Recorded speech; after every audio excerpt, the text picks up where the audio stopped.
Aba, anong klaseng paalala ito? Mukhang isang babala. Bakit di dapat pagkatiwalaan ng kainang ito ang mga kabataang nagpupulong dito? Matula pa talaga. Parang may gustong ipahiwatig ang mga linya ng tulang ito. Teka, si Don Tiburcio ay dapat ding tulain. Ano nga ba siya isa tutula? Teka, dalawang pamahabang isa. Kapag nakita ni Sagani ay pakaipang regalo pa sa kanyang magiging tiyak na Espanyol at Espanyol, may buhok na pula. Magtigil ka, Sandoval. Padating na si Sagani. Senyores, tandaan nating may tatlong putahe pa tayong dapat pangalanan. May lumpiang gawa sa baboy. Binyagan nating lumpiang Irene. Mali ka, hindi kumakain si Padre Irene ng baboy. Pera na lang kung matatagpas ang kanyang ilong na parang loro. Patagpas ang ilong!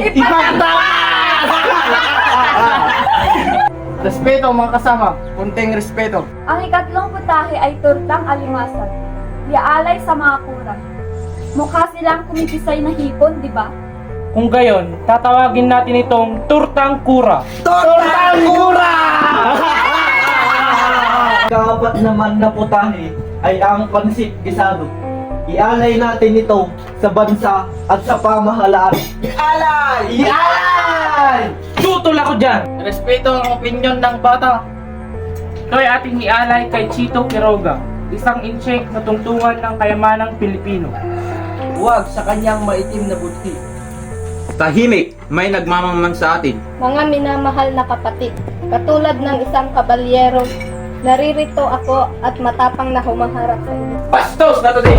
Walang orinalidad. Kupyang-kupyang mong aking talumpati. Huwag kang istorbo sa nagtatalumpati sa Sandoval! Konting kulto, kaibigan! Konting karangalan! Tumahimik kayo! Tahimik! Tahimik! Patis nga, patis. Tuyo na ang laway ko kahihingi. Ang tagal naman ng lumpia. Lumpia! Oo nga pala yun! Oo nga, yung lumpia! Oo nga, sa daw yung lumpia! Oo nga, yung lumpia!